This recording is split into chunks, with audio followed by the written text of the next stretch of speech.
Hello and welcome to zoology Pathshala. आज की इस वीडियो में हम क्लास 10th का टॉपिक अवर एनवायरनमेंट के बारे में पढ़ेंगे। पहले देख लेते हैं एनवायरनमेंट क्या होता है। अगर हम इसे एक लाइन में डिस्क्राइब करना चाहें तो everything that surrounds us including biotic and abiotic components. वो क्या कह रहे हैं कि इन्वायरमेंट जो है वो हमारे चारों तरफ जो जितनी भी चीज़ें हैं, सराउंडिंग जो है हमारी पूरी, वो हमारा एक इन्वायरमेंट कहलाती है। ठीक है, उसमें हमारे बायोटिक कंपोनेंट्स भी आते हैं। बायोटिक मतलब कि जो हमारे लिविंग कंपोनेंट्स हैं, ठीक है, और उसके साथ में हमारे जो अबायोटिक कंपोनेंट्स हैं, जो हमारे नॉन लिविंग कंपोनेंट्स हैं, वो भी आते हैं। ठीक है, तो ये हमारा क्या हो गया, इन्वायरमेंट हो गया। अगर हम बायोटिक कंपोनेंट्स के बारे में देखें तो उसमें हमारे प्लांट्स, एनिमल्स, माइक्रो ऑर्गेनिज्म या जितनी भी लिविंग ऑर्गेनिज्म जो भी हैं, सब प्रेजेंट हमारे वो आ गए। ठीक है, अबायोटिक कंपोनेंट्स के बारे में अगर हम देखें तो उसमें हमारा soil, water, air, temperature, sunlight और जो भी और चीज़ें हैं वो सब हमारी अबायोटिक कंपोनेंट्स में आ गई। ठीक है, अब इन्वायरमेंट के साथ साथ एक टर्म आती है हमारी इकोसिस्टम। अगर हम इकोसिस्टम के बारे में देखें वो क्या होता है, an ecosystem is a community of living organism interacting with each other and with their non living environment. मतलब एक इकोसिस्टम वो कम्युनिटी है, वो जगह है जहाँ पे एक लिविंग ऑर्गेनिज्म जो है, ठीक है, वो कोई भी हो सकता है, प्लांट हो सकता है, एनिमल हो सकता है, माइक्रो ऑर्गेनिज्म हो सकता है, ठीक है, वो वहाँ पे रहने वाले और लिविंग ऑर्गेनिज्म जो हैं या फिर जो अबायोटिक कंपोनेंट्स हैं, ठीक है, नॉन लिविंग जो कंपोनेंट्स हैं उनसे इंटरेक्ट कैसे कर रहा है, उनके साथ में मिलकर के कैसे रह रहा है, वो एक इकोसिस्टम कहलाएगा। ठीक है, अगर हम टाइप्स देखें इकोसिस्टम की तो दो टाइप के इकोसिस्टम होते हैं, एक नेचुरल और एक आर्टिफिशियल। नेचुरल इकोसिस्टम जो नेचर में ऑलरेडी प्रेजेंट हैं, और आर्टिफिशियल वो हो गए जो हमने मैन मेड, ठीक है, जो मैन मेड इकोसिस्टम्स होते हैं वो। अगर नेचुरल इकोसिस्टम की हम एग्जांपल्स देखें तो हमारे टेरेस्ट्रियल में फॉरेस्ट आ गए, ग्रासलैंड्स आ गए, और एक्वेटिक में हमारे पॉन्ड्स, लेक्स, रिवर्स या फिर ओशियंस। आर्टिफिशियल इकोसिस्टम के अगर हम एग्जांपल्स देखें तो उसमें हमारे जो गार्डन्स होते हैं, ठीक है, क्रॉप फील्ड्स होती हैं या फिर एक्वेरियम्स जो होते हैं वो हमारे आर्टिफिशियल इकोसिस्टम होते हैं। ठीक है, अब अगर हम कंपोनेंट्स की बात करें इकोसिस्टम में तो हमारे जो बायोटिक कंपोनेंट्स होते हैं उसमें हमारे तीन टाइप्स में बटे हुए होते हैं बायोटिक कंपोनेंट्स। फर्स्ट होते हैं प्रोड्यूसर्स, सेकंड होते हैं कंज्यूमर्स और थर्ड होते हैं डिकम्पोजर्स।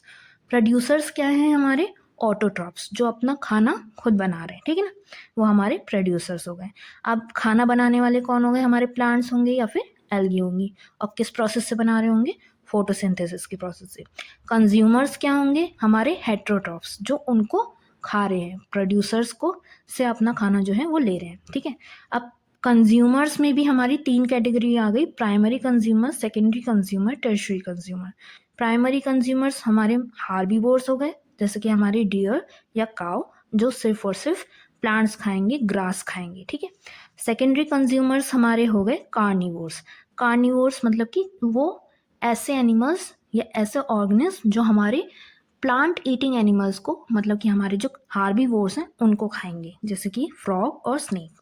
और टर्शियरी कंज्यूमर्स में हमारे टॉप कार्निवोर्स आ गए। टॉप कार्निवोर्स में मतलब कि जो प्लांट्स ईटिंग एनिमल्स होते हैं उन एनिमल्स को खाने वाले एनिमल्स। ठीक है, वो हमारे कौन आ गए, लायन या ईगल वगैरह।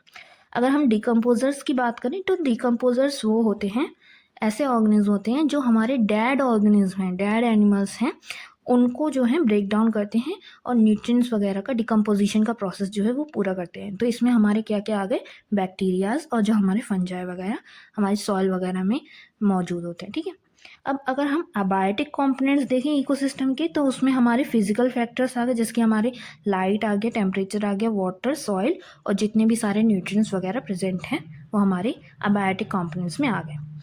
अब अगर हम देखें इकोसिस्टम में फूड चेन या फूड वेब कैसे चलती है, तो फूड चेन एक नॉर्मल साइकिल है जिसमें मान लीजिए एक प्लांट है, ठीक है, उसको एक डियर ने खाया, उस डियर को एक वुल्फ ने खाया, और उस वुल्फ को डिकम्पोजिशन हो गया जब वो डेड वगैरह हो गया, और वो डिकम्पोज होकर उसके सारे न्यूट्रिएंट्स फिर से हमारे सॉइल में चले गए और सॉइल से वो प्लांट्स को मिल गए, तो ये एक फूड चेन कहलाई।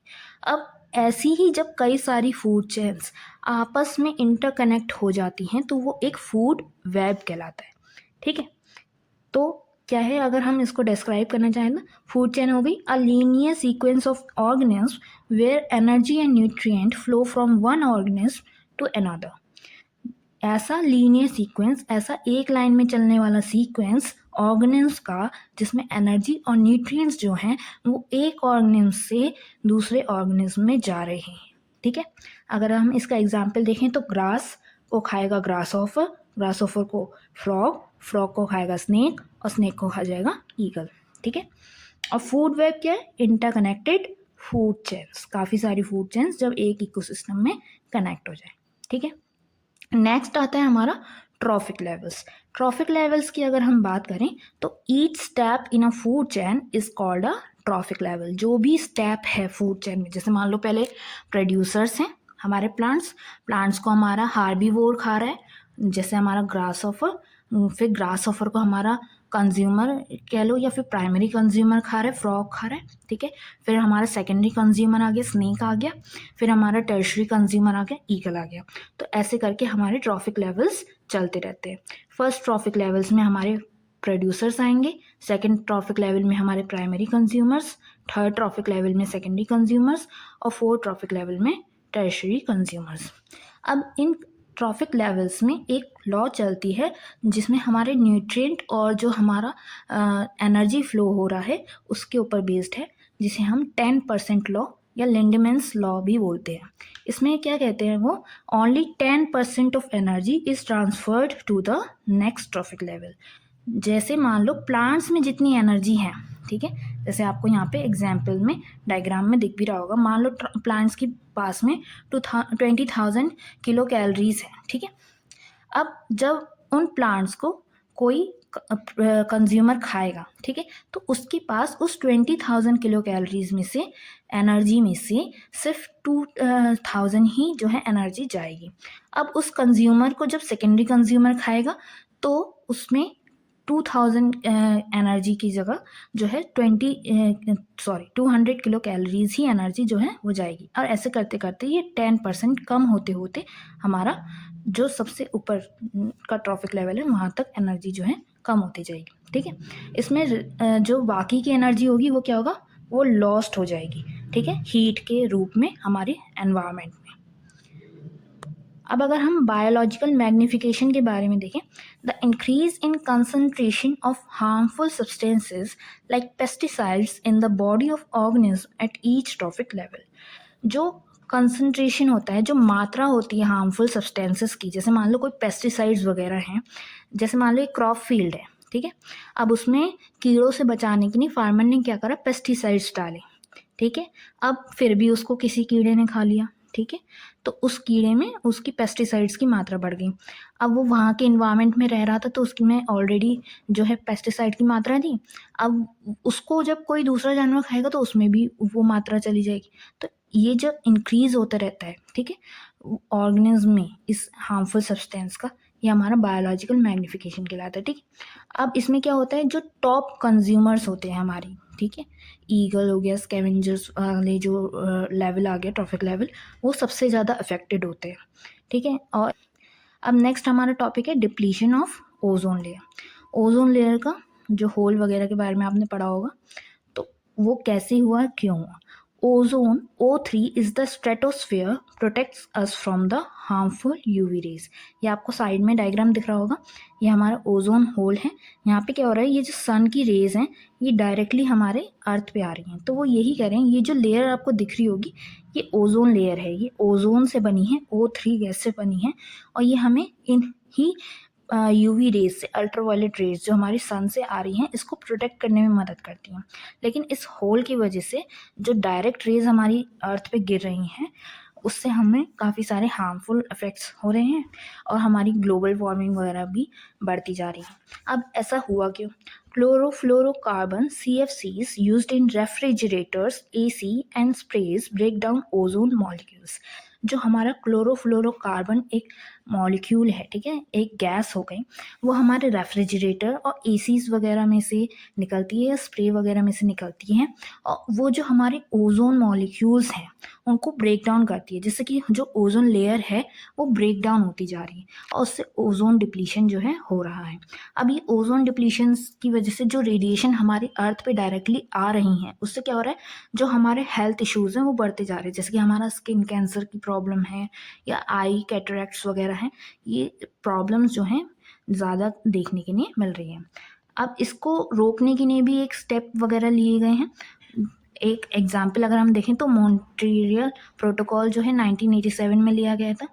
इसमें जो है जो CFC का जो यूज़ था उसको कम करने के लिए बोला गया था। उसमें एक मतलब स्टेप लिया गया था कि इसको हम कम यूज़ करेंगे और इसका यूसेज जो है कम करने से जो है ओजोन का मतलब जो होल वगैरह है वो बड़ा नहीं होगा, ये वो सही हो जाएगा। ठीक है। अगर हम वेस्ट मैनेजमेंट की बात करें तो 2 टाइप के वेस्ट होते हैं हमारे, बायोडिग्रेडेबल और नॉन बायोडिग्रेडेबल। बायोडिग्रेडेबल वेस्ट वो होते हैं जो इसे हम रिसाइकिल कर सकते हैं या मान लो वो हमारे जो माइक्रोब्स हैं उनसे डिकम्पोज हो सकते हैं। ठीक है, जैसे कि हमारा पेपर हो गया, पेपर बैग्स वगैरह, या हमारे वेजिटेबल के पील्स जो होते हैं, ठीक है, वो सब चीज़ें हमारी जो हैं डिकम्पोज की जा सकती हैं, वो माइक्रो ऑर्गेनिज्म उनको ब्रेक डाउन कर सकते हैं। नॉन बायोडिग्रेडेबल की अगर हम बात करें तो उसमें ऐसे सब्सटेंसेस आ गए, ऐसे थिंग्स आ गई जो इतनी जल्दी से या इतने ईजिली डिकम्पोज नहीं होती, जैसे हमारे प्लास्टिक बॉटल्स, बैग्स, ठीक है, या फिर हमारा कोई मेटल हो गया या हमारी बैटरीज वगैरह हो गई, ये सारी चीज़ें नॉन बायोडिग्रेडेबल वेस्ट में आ गई। अगर हम देखें कि बायोडिग्रेडेबल वेस्ट के मुकाबले जो नॉन बायोडिग्रेडेबल वेस्ट है वो किस टाइप की प्रॉब्लम्स रखता है, तो इससे क्या होता है, जो हमारा इन्वायरमेंट होता है, जो हमारी सॉइल वगैरह है वो ख़राब होने लगती है, वाटर पोल्यूशन की मात्रा ज़्यादा हो जाती है, और इससे जो हमारे एनिमल्स वगैरह हैं अगर वो मान लो इनको खा लें गलती से तो उनको भी प्रॉब्लम होने लगती है। तो ये वेस्ट जो है ना तो इतनी जल्दी से डिकम्पोज हो रहा, और अगर कोई मान लो एनिमल वगैरह इनको खा ले रहा है तो उनको भी प्रॉब्लम हो रही है, और सॉइल वगैरह में अगर ये पड़े रह रहे हैं मिलियंस ऑफ ईयर्स तक तो सॉइल भी ये ख़राब कर रहे हैं। तो इसलिए इन सब का हमें मतलब कि ज़्यादा यूज़ नहीं करना चाहिए प्लास्टिक वगैरह का। जो बायोडिग्रेडेबल वेस्ट होता है जैसे हमारा पेपर वगैरह, ठीक है, या वेजिटेबल पील्स वगैरह, या काफ़ी सारी चीज़ें ऐसी हैं जो रिसाइकिल हो सकती हैं, तो उसके लिए भी एक टर्म निकाली है 3Rs, ठीक है, रिड्यूस, रीयूज़ और रिसाइकिल। रिड्यूस करना है हमें ऐसी चीज़ों को जो हमारे इन्वायरमेंट के लिए हार्मफुल हैं, जैसे कि हमारे नॉन बायोडिग्रेडेबल वेस्ट, और रीयूज़ करना है हमें ऐसी चीज़ों को जिनको हम एक टाइम से ज़्यादा यूज़ कर सकते हैं और उनका इतना कोई हार्मफुल इफ़ेक्ट भी नहीं होगा हेल्थ वगैरह पे, और उससे वेस्ट भी जो हमारा होता है वो कम हो जाए। ठीक है, और रिसाइकिल हमें उन चीज़ों को करना है जो चीज़ें हम रिसाइकिल कर सकते हैं, जैसे मान लीजिए हमारा पेपर वगैरह है उससे हम नया पेपर बना सकते हैं। ठीक है, तो ऐसी चीज़ों को हमें, ऐसे मटेरियल्स को हमें यूज़ में लाना है।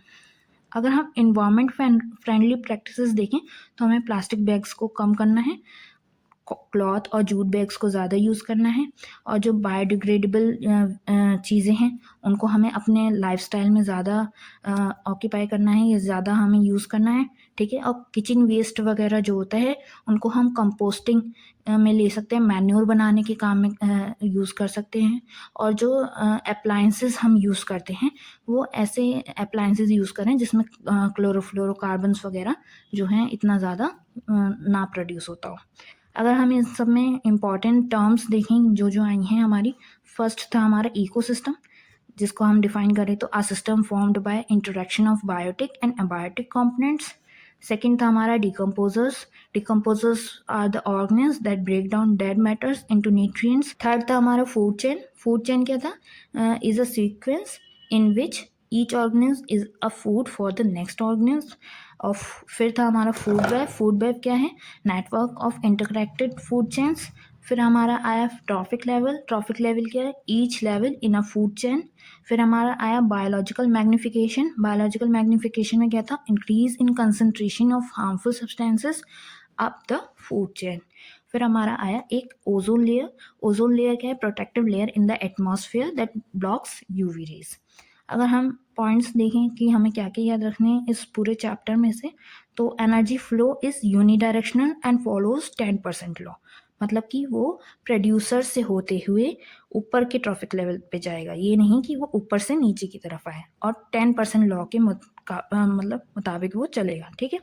ओजोन लेयर डिप्लीशन जो है वो CFC के द्वारा होता है, क्लोरोफ्लोरोकार्बन्स के द्वारा, ठीक है। Ecosystem stability depends on biodiversity, जितनी ज़्यादा डाइवर्सिटी होगी एक इकोसिस्टम में उतना ज़्यादा उसकी स्टेबिलिटी बनी रहेगी, ठीक है। Human activities are affecting natural balance, need sustainable practices.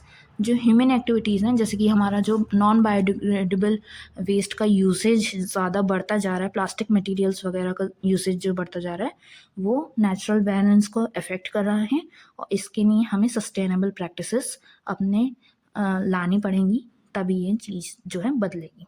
ये था हमारा आज का टॉपिक, आवर एनवायरनमेंट। और भी सारे टॉपिक्स के लिए आप मुझे फॉलो करना ना भूलिएगा। Bye bye.